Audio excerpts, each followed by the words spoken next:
sistema diabólico que impera en este mundo, existe una mente maestra. Detrás de todas estas estructuras, detrás de todas estas ideologías, existe una mente maestra. Y esa mente maestra es el diablo. El diablo que desde el principio, allá en el Génesis, logró destruir la comunión familiar. ¿Cuándo? Cuando la familia delegó su lugar de responsabilidad. Y desde ese momento histórico, allá en el Génesis, hasta nuestro tiempo, el enemigo ha afilado sus cañones en contra de la familia.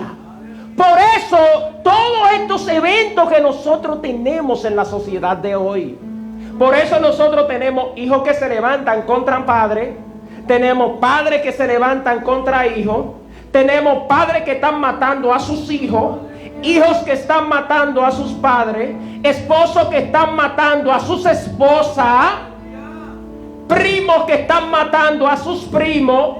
Es toda una revolución de violencia generalizada en proporciones mayores que tenemos en la familia. Todo esto que está sucediendo no es algo que sucede de manera accidental. Hay un elemento clave que se llama pecado. Y pecado es todo aquello que atienta en contra de los buenos principios establecidos por Dios a la luz de la Biblia. Así que pecado es todo aquello que riñe en contra de la ley de Dios. Siendo así, en la medida en que el hombre se aleja de Dios, en la medida en que la sociedad desconoce el propósito de Dios para su vida, entonces se inventan propósitos. Se inventan propósitos y el hombre quiere dar propósito a su vida por encima de su creador. Por eso nosotros tenemos hombres que quieren ser mujeres, mujeres que quieren ser hombres. Recientemente escuché una noticia en Estados Unidos que un padre sometió un recurso legal ante la justicia para él poder tener el derecho de casarse con su hijo biológico. Escuche eso. Él está peleando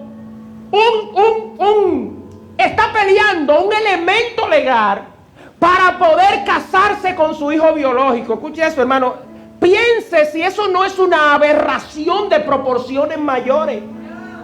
Casarse con su propio hijo biológico. Y como la ley no se lo permite, entonces él quiere someter a recursos legales para que la corte le permita hacer una boda con su propio hijo que es menor y casarse, llevarse su hijo como su esposa. Aleluya. Hermano, la familia está bajo ataque. Aleluya. El diablo ha afilado los cañones para destruir la familia.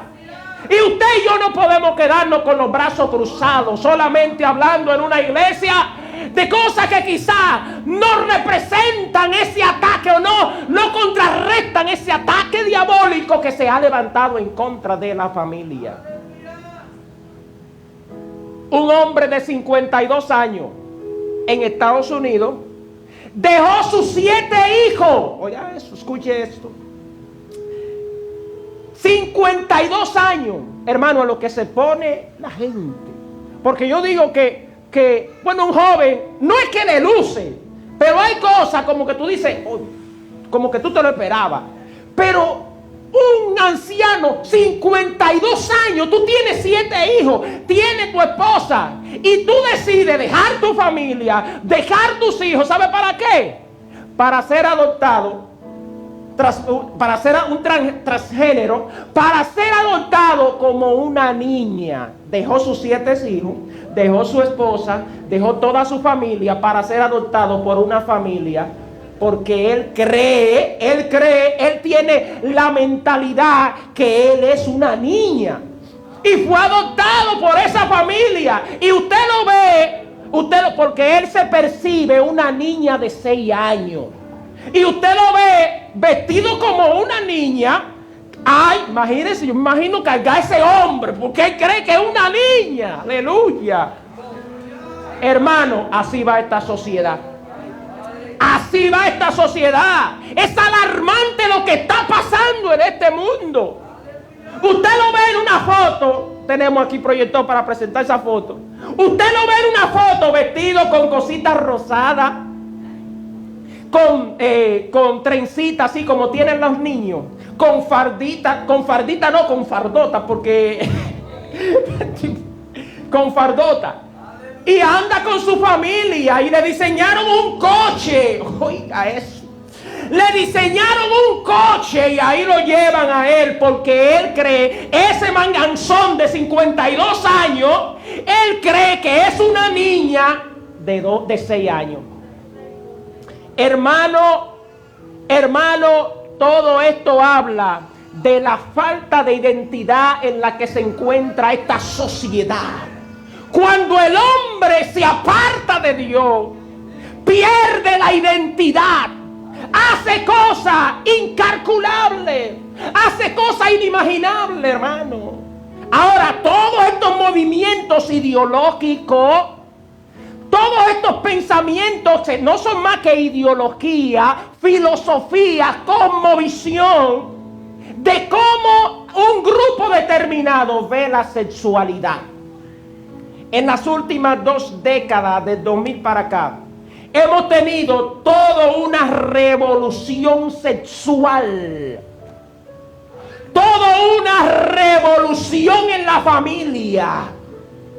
Y el interés marcado, hermano que me está escuchando y amigo en esta mañana, es desconstruir los valores familiares y reducirlo a su más mínima expresión.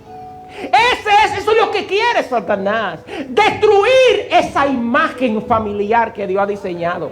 Porque él sabe que si destruye la familia, destruye las escuelas. Él sabe que si destruye la familia, destruye la sociedad. Satanás quiere atacar desde el núcleo de mayor incidencia en la sociedad, que es la familia. Por eso él se mete en la familia. Por eso hay tanto feminicidio. Por eso hay tanta violencia en la familia. Alabado sea el nombre del Señor. Aleluya. No es para nosotros, hermano, un secreto que estamos experimentando cambios agigantados y no necesariamente buenos. Todo esto que estamos mencionando, eso imaginarlo hace un tiempo, eso era hace 20 años nosotros no imaginábamos cosas semejantes. Pero hoy las naciones del mundo están legislando para casar hombres con mujeres. De hecho, nuestro país está con el ojo en la mira. Nuestro país es un país que las naciones del mundo, de la región, lo miran como un país dinosaurio, como un país de la prehistoria. ¿Sabe por qué? Porque todavía no ha sucumbido ante todas esas presiones ideológicas. Porque detrás de esas presiones ideológicas existe un interés marcado, un beneficio marcado. Hay una agenda mundial. Hay una agenda que trasciende incluso naciones, que trasciende gobernantes. Es una agenda diabólica que se está proliferando por todo el mundo. Y el eslogan es: necesitamos desconstruir la familia. Necesitamos desconstruir los valores familiares. Necesitamos destruir la familia. Por eso yo he sentido un peso en estos últimos días con relación a la familia, hermano. Porque lo que estamos viendo es que nuestros hijos están siendo expuestos en el televisor, están siendo expuestos en la escuela, están siendo expuestos en el barrio, en las esquinas, y a veces incluso dentro de nuestra propia casa están siendo expuestos por ese sistema diabólico, satánico y antagónico. Ahora bien, Ahora bien, ¿qué nosotros vamos a hacer? ¿Nos vamos a quedar con saber que eso está pasando? ¿Nos vamos a quedar callados? Vamos a ver algunas cosas más adelante que estaremos haciendo. El movimiento de la ideología de género no es un movimiento relativamente joven, partiendo desde su nacimiento.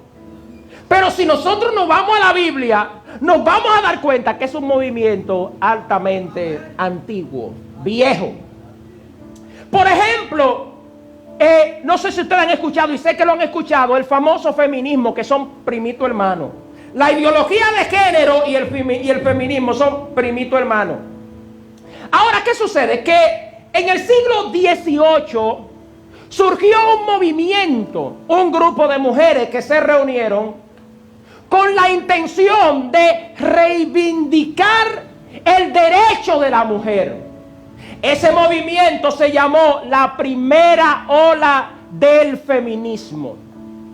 Esa primera ola que se desarrolló desde el siglo XVIII al siglo XIX tenía como objetivo reivindicar la mujer, que tuviera derecho a los mismos puestos que tenía el hombre, que tuviera el derecho de estudio como lo tenía el hombre, y hasta ese punto estamos de acuerdo.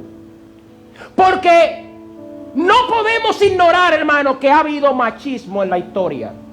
Ha habido machismo y el machismo ha desplazado en gran manera el rol, el papel de la mujer en la sociedad. Me estoy ubicando en el siglo XVIII, ¿verdad?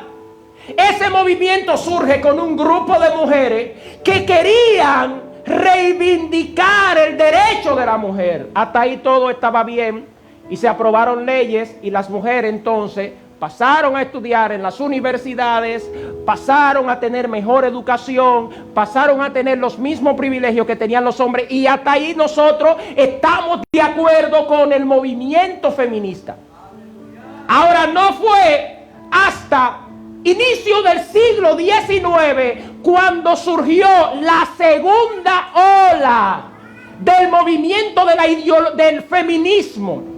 Esta segunda ola estuvo basada en permitir a la mujer elegir y ser elegida. O sea, las mujeres podían aspirar a una posición política, pero también podían acceder al voto. Ellas no tenían ese derecho.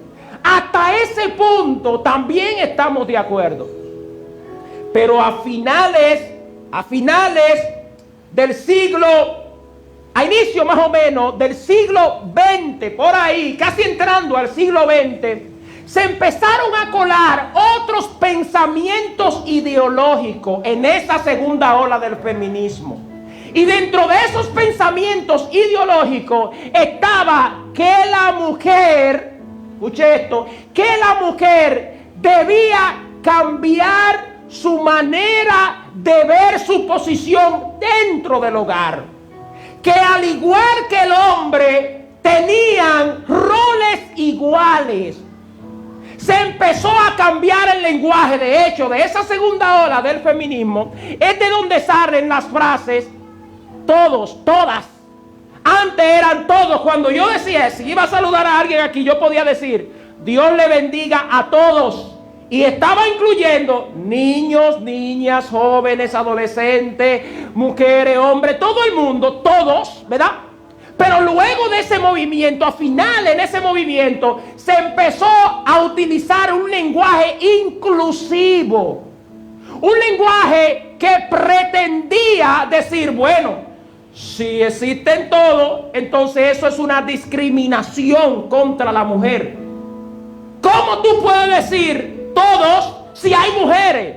De hecho, usted va a algunos países y si usted saluda y le dice todos donde hay mujeres, usted puede ser incluso hasta sancionado por la ley, porque usted necesita decir todos y todas. Entonces ahí empezó el famoso cambio del lenguaje y vinieron presidentas y otros se han exagerado más y han ido a todos, todes, ¿verdad? Porque se ha cambiado el lenguaje. La intención de cambiar el lenguaje es cambiar nuestra manera de pensar, porque nosotros hablamos como pensamos. En la medida en como nosotros hablamos, de esa misma manera pensamos. Y si yo le cambio el lenguaje a mis hijos y empiezo a introducirle una cantidad de lenguajes inclusivos, entonces él va a pensar de esa manera. Luego de esa segunda ola surgió una tercera ola a inicio del siglo XX. Esta tercera ola del feminismo empezó con la idea de que la mujer tenía el derecho a decidir sobre su propio cuerpo. Que lo que ella traía en el vientre, ese niño que traía en el vientre, era su cuerpo. Y ella podía decidir si matarlo o si dejarlo vivir.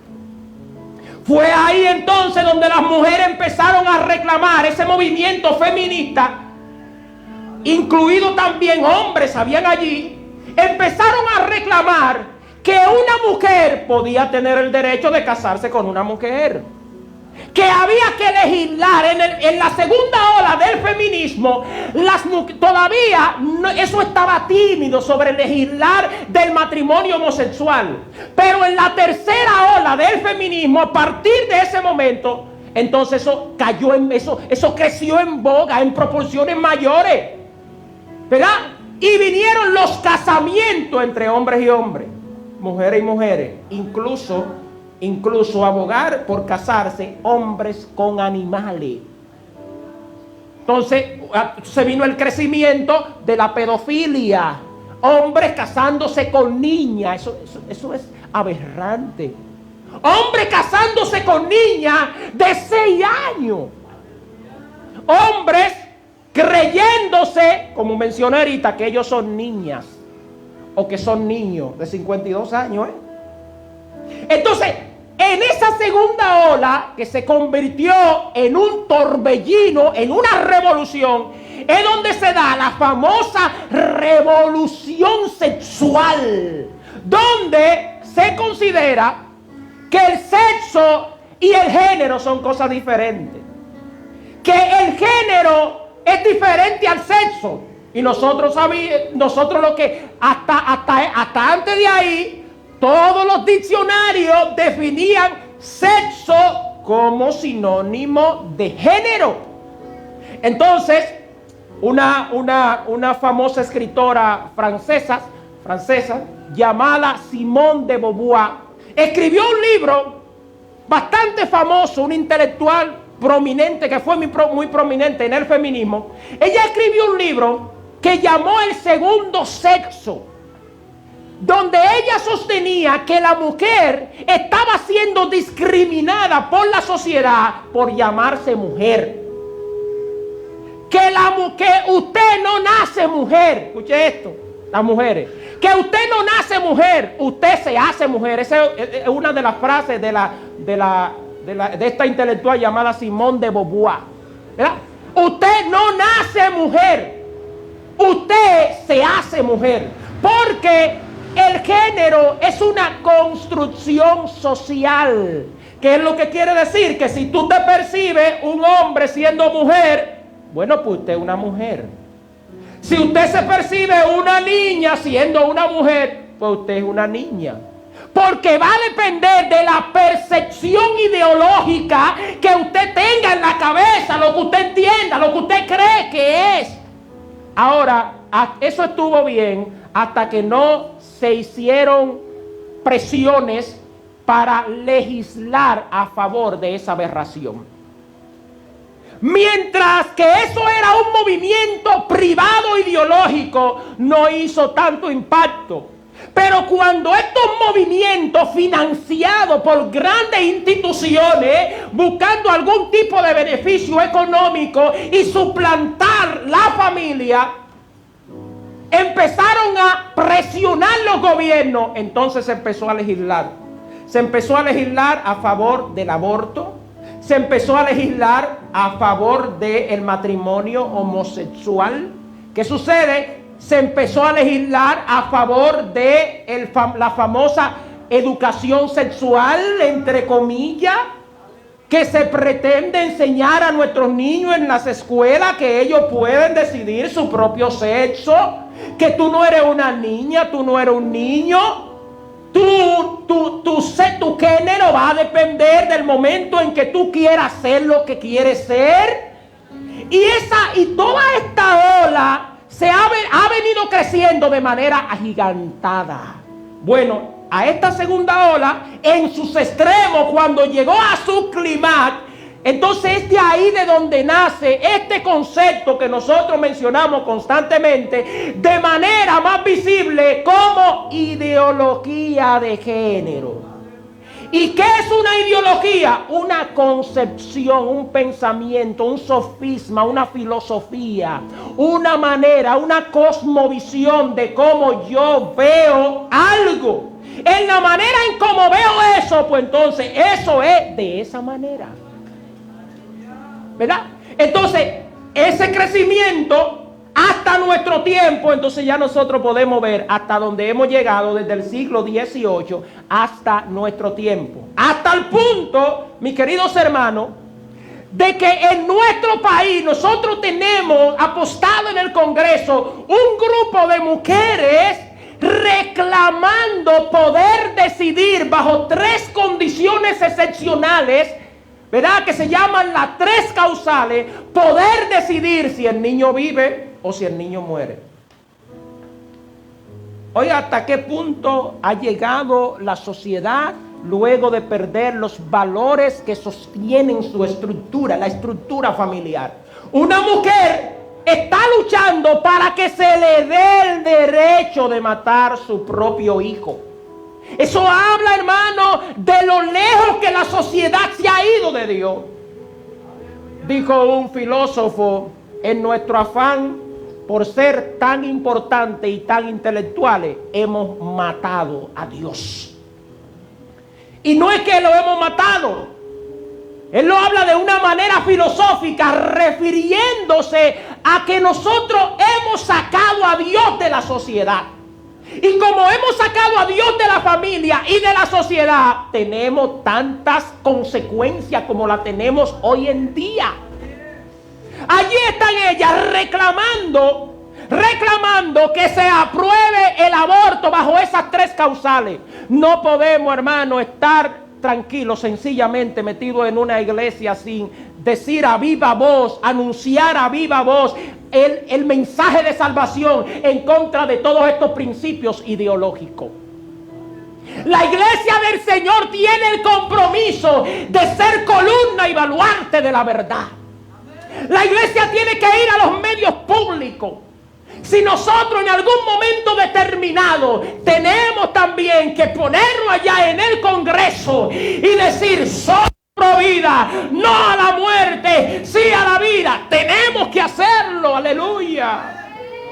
¿Por qué? Porque la iglesia fue llamada a defender la verdad en cualquier escenario.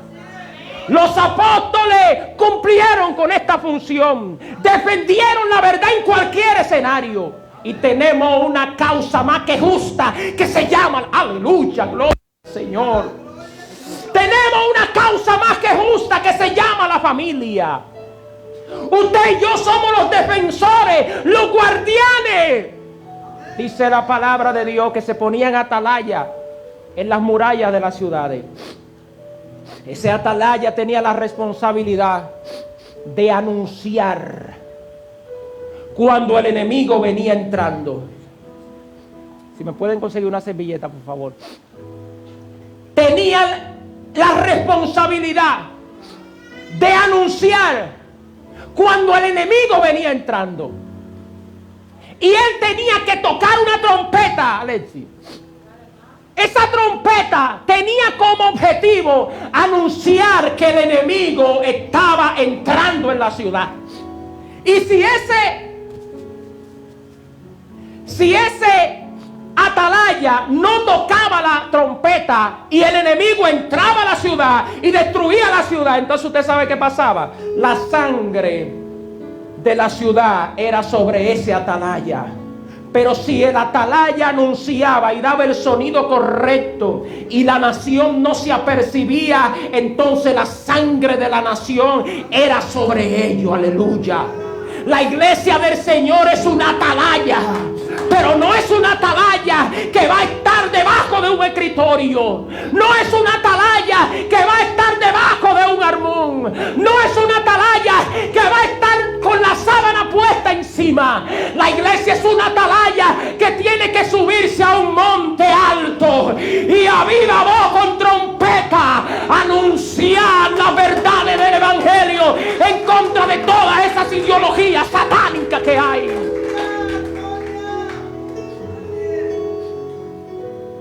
Gracias al Señor que en nuestro país tenemos una constitución que por lo menos en letra respeta la vida.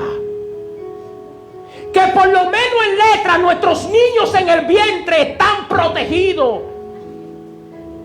El artículo 37 de nuestra Constitución Dominicana dice: el derecho a la vida es inviolable desde la concepción hasta la muerte. No podrá establecerse ni pronunciarse ni aplicarse en ningún caso la pena de muerte. Gracias al Señor por esos que hicieron esa constitución, esa modificación y pusieron ese artículo 37 ahí. Eso le duele al diablo. ¡Santo! Eso le duele. Y allá en nuestro escudo está, hermano: conoceréis la verdad y la verdad os hará libre. Esa verdad es que tenemos que anunciar a viva voz. Nosotros no tenemos una ideología imaginaria, tenemos el evangelio. Y Pablo dijo a los romanos: el evangelio es poder de Dios para salvación a todo aquel que cree. Todas esas personas que están allí, nosotros no somos enemigos de ellos. No somos enemigos de todos esos movimientos ideológicos. Nosotros lo que queremos es que sean libertados. Yo le dije a alguien que me decía: pero ustedes atacan mucho los homosexuales. Ustedes atacan mucho a las personas que tienen diferentes orientaciones sexuales a las que ustedes tienen. Y yo le decía: lo que pasa es que en la iglesia es el único lugar donde no te vamos a dar un calmante. Te vamos a dar la medicina que te cura la enfermedad. ¡Aleluya! Porque en la sociedad te están dando un calmante.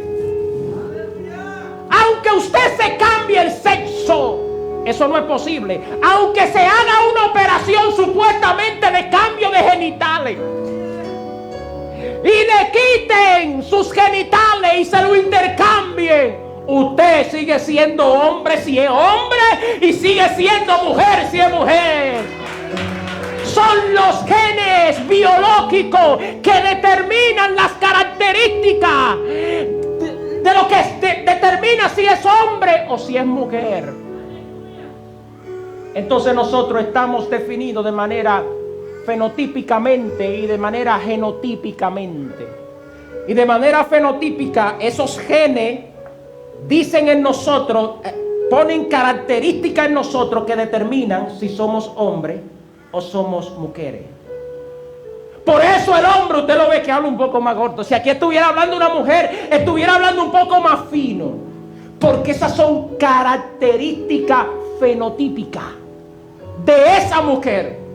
Un hombre le nacen aquí barba, bigote. Una mujer con bigote. Las características fisiológicas del hombre, la estructura, la caja fisiológica es diferente a la caja fisiológica, al cuerpo fisiológico de la mujer. Ahora, de manera genotípica, nosotros por dentro los hombres somos diferentes a las mujeres en muchas cosas. De hecho, ni siquiera el cerebro es igual. Eso lo hizo Dios. La misma naturaleza atestigua de lo que Dios creó, hermano. La sociedad quiere luchar en contra de eso, pero ni la ciencia apoya, ni la naturaleza tampoco. La misma naturaleza enseña que es un hombre y una mujer. Un hombre no se puede reproducir con otro hombre. Por lo menos hasta ahora, porque el crecimiento del pecado va creciendo de manera en proporciones mayores y nosotros no sabemos quizá en un momento determinado cuando traten de inventar meter un niño en la barriga de un hombre. Todo es posible. Hasta ese punto puede llegar el pecado. Todo esto se llama el crecimiento del pecado. El aborto es uno de los postulantes que reclaman estos movimientos ideológicos. Desde que se aprobó la ley del aborto por primera vez en los países en que se ha ido aprobando, se han abortado, escuche esto, se han abortado 1.4 billones, no millones. 1 billón son 1.000 millones. 1.4 billones de niños en todo el mundo. Y usted sabe, eso equivale a la población total de China, que es es uno de los países, el primer país más poblado del mundo. O sea que si hablamos de asesinato, estamos hablando del mayor genocidio de la historia que se ha hecho de manera legal. ¿Cómo podemos nosotros los cristianos estar de acuerdo con ese tipo de diablura? Y lo grande del caso, que aparecen unos supuestos enganchados, líderes, entre comillas cristianos. Para mí ningún cristiano puede defender este tipo de ideología. Aparecen un grupo de enganchados líderes cristianos, pastores. Bueno, los otros días escuchamos una pastora por televisor diciendo: yo estoy de acuerdo con las 3 causales. Yo estoy de acuerdo porque a la mujer hay que darle el derecho de poder decidir sobre su cuerpo. Una pastora, oiga eso. Hermano, el diablo está entenebreciendo el pensamiento humano. El diablo está entenebreciendo el razonamiento humano. El enemigo le ha puesto un velo a esta sociedad y el objetivo es destruir la sociedad. Y el enemigo sabe que ha tratado de muchas maneras. A veces se mete en la iglesia, no ha podido. Históricamente ha querido destruir la iglesia, pero él sabe que enfrentando la iglesia de frente, él no puede. Porque la Biblia dice: caerán a tu lado 1000 y 10.000 a tu diestra, mas a ti no llegarán. La Biblia dice que ni la puerta del infierno podrá prevalecer en contra de la iglesia de Cristo. Aleluya. Oh, vendrá el enemigo como río. El Espíritu de Jehová levantará bandera en contra de él. El dueño de esta obra se llama Jehová. El dueño de la iglesia se llama Jehová. Y si Nerón allá en el siglo I no pudo destruir la iglesia, si no lo hizo el Imperio Romano con la hoguera, si no lo hizo con el circo romano tirándole los cristianos a los leones, mucho menos lo va a hacer un movimiento de pensamiento ideológico. Oh, la iglesia prevalecerá, hermano. La iglesia prevalecerá. Pero debemos cuidar la familia y debemos hacerlo de manera intencional. Otro de los postulantes de estos movimientos es el surgimiento que está dentro del mismo paquete, el movimiento LGBTQ, lesbiana, gay, bisexuales, transgénero, queer, otros, cualquier otro que pueda aparecer por ahí. Ya vamos por 100 y pico de género. Escuche esto. Cuando usted le daban un formulario antes, usted iba a llenar un formulario en internet, le aparecían 2 géneros: femenino, femenino y masculino, ¿verdad? Esos 2 géneros. Ahora te aparecen femenino, masculino, otros. Y aparecen otros. De hecho, ya vamos por 100 y pico de género. Oiga eso. 100 y pico de género y no se sabe hasta dónde van a llegar. ¿Por qué? Porque eso habla de la falta de identidad que tiene esta sociedad. Es un enemigo silente, hermano. Escúcheme. Póngame atención. Es un enemigo silente que se está metiendo de manera silente. El diablo no va a venir con 2 cachos y un tridente diciendo: yo soy el diablo, vine a destruir tu familia. No. Él se va a meter de una manera silente, por donde menos tú lo estás esperando. Bendito el nombre del Señor. Dicen algunos: ¿y por qué la iglesia está en contra de la educación sexual? Yo les digo, nosotros no estamos en contra de la educación sexual.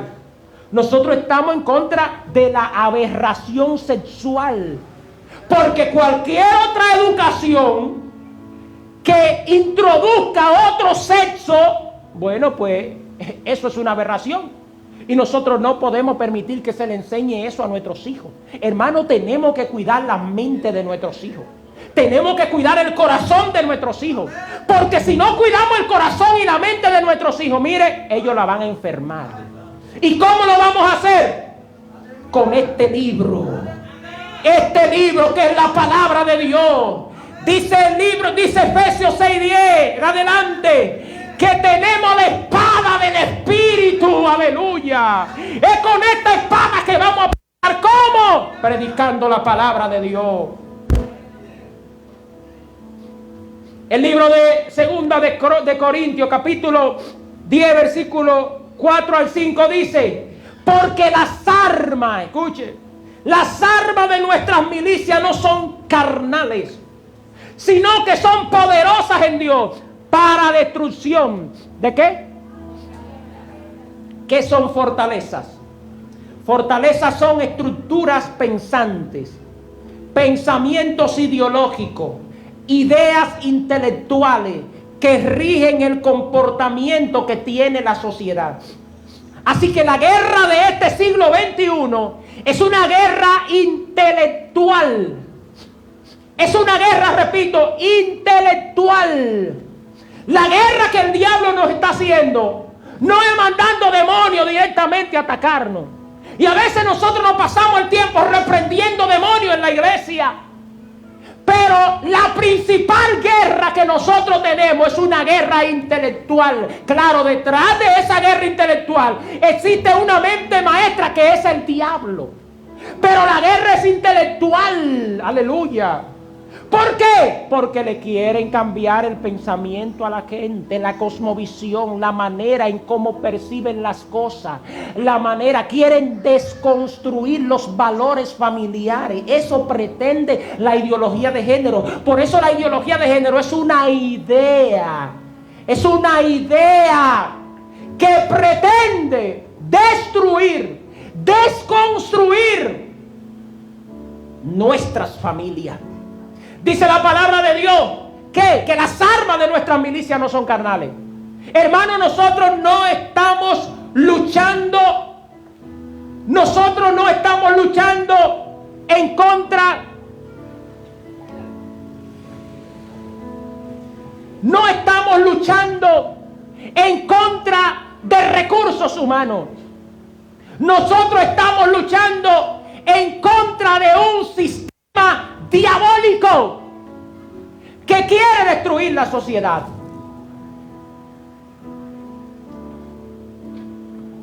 Aleluya.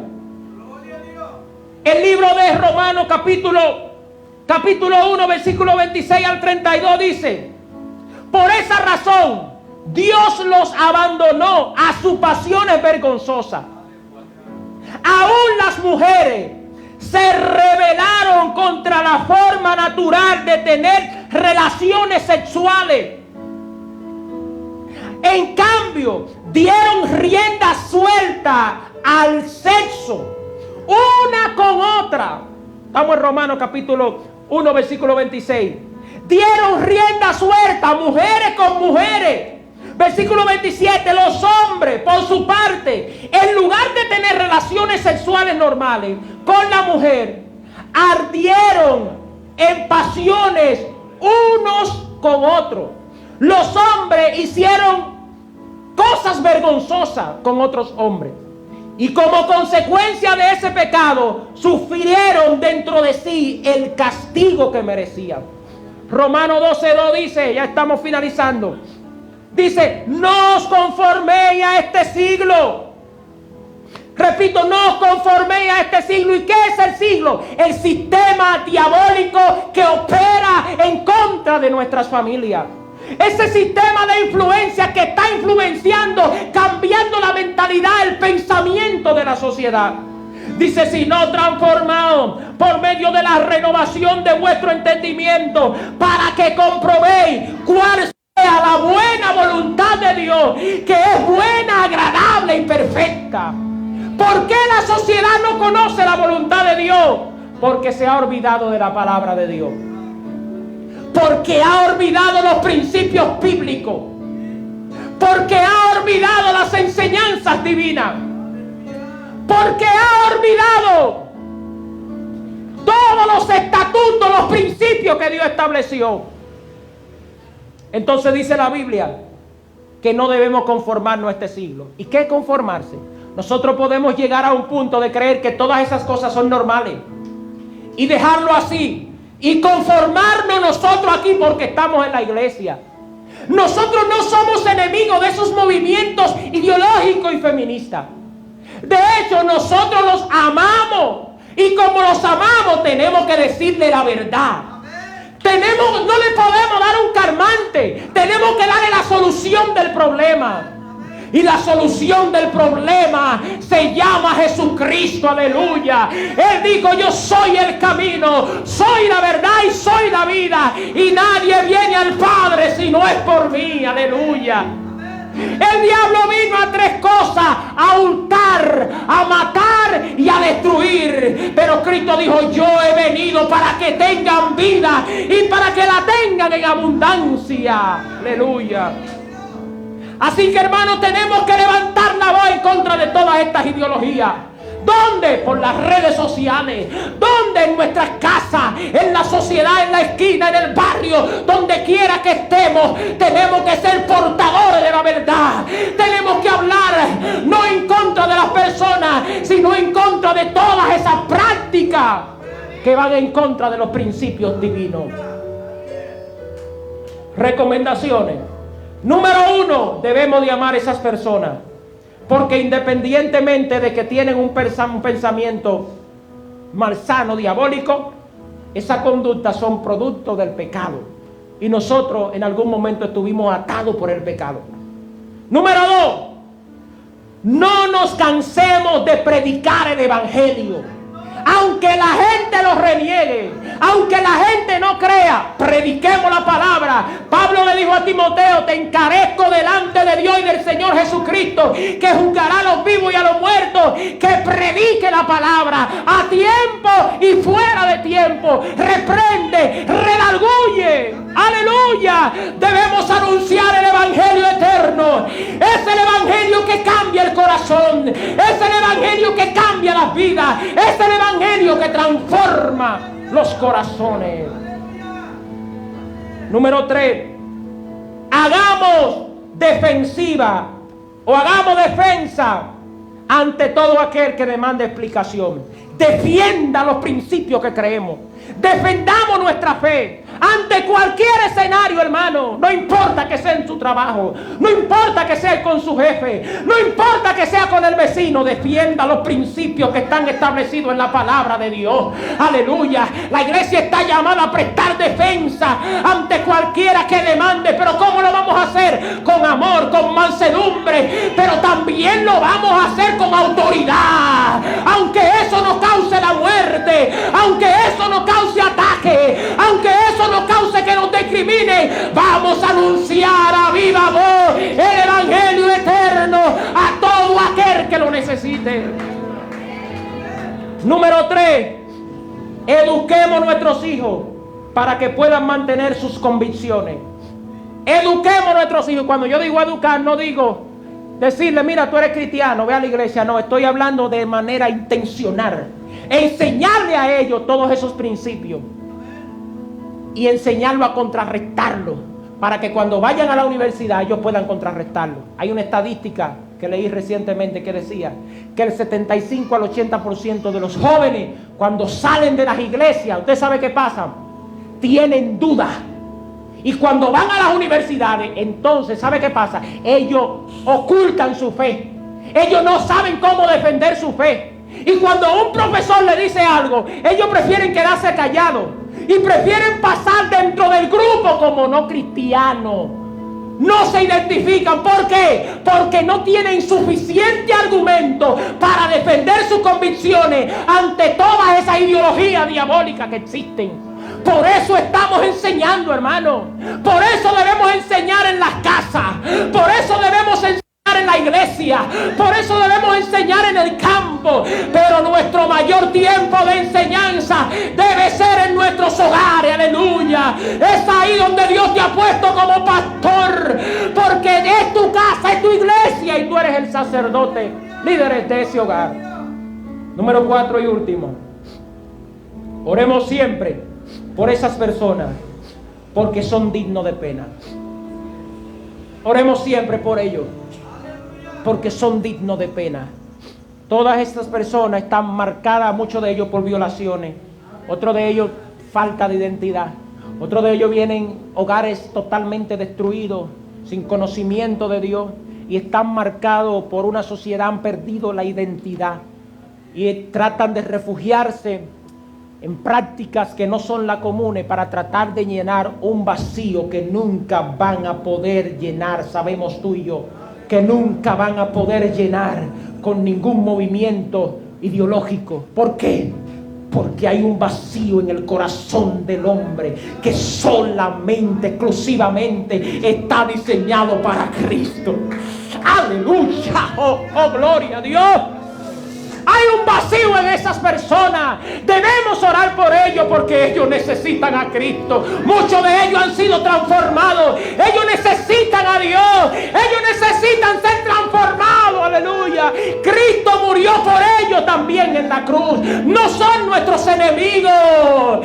Son personas que al igual que tú y que yo que estábamos en el mundo, ellos también necesitan salvación. Oremos siempre por ellos. Clamemos por ellos. Todos estos movimientos, hermanos, le dicen a la iglesia del Señor, ¿sabe qué? Que estamos en guerra. Estamos en guerra, hermano. Así como estuvo la iglesia primitiva en el siglo I, en el siglo II, en guerra, en amenaza en contra de un imperio que quería callar la boca de la iglesia, que quería sofocar la voz del evangelio, la expansión del evangelio. Así mismo estamos hoy en guerra. Y mientras más el diablo nos ataca, porque el enemigo tiene afilados los ojos en contra de la iglesia. ¿Sabe por qué? Porque la iglesia es la única institución autorizada por Dios. Aleluya. La única institución divina autorizada por Dios para predicar este evangelio eterno de liberación. Salte de la comodidad, sacúdete, aleluya, y toma tu posición, toma tu trompeta, hermano. Tenemos que pelear por nuestra sociedad, por nuestra familia. No podemos dejar que el diablo destruya los valores de nuestra sociedad.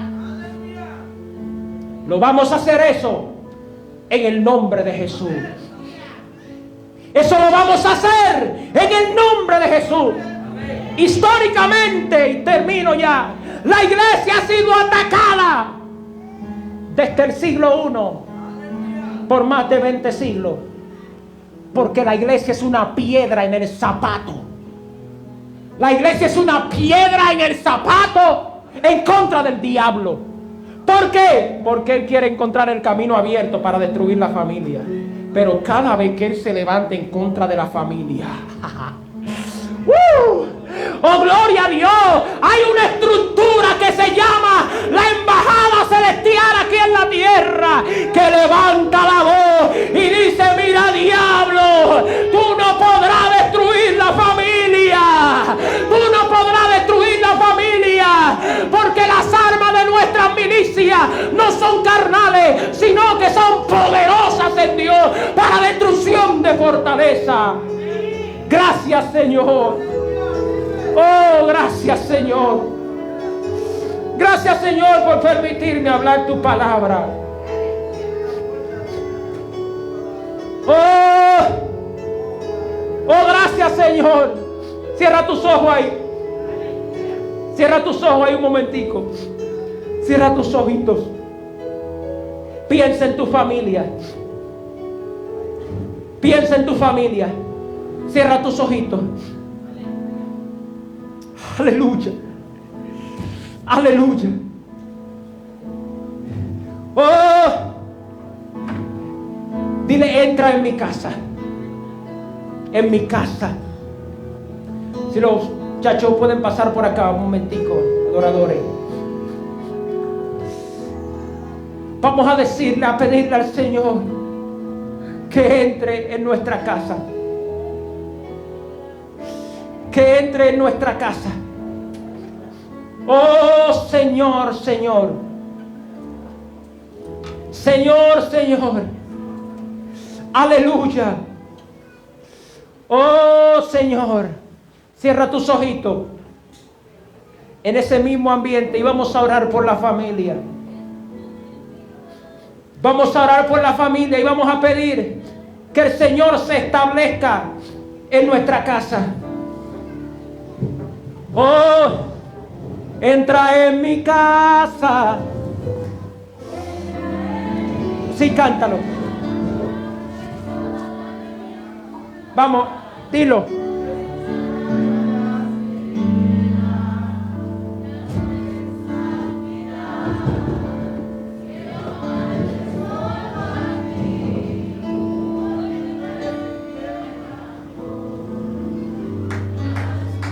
Levanta la voz, levanta la voz.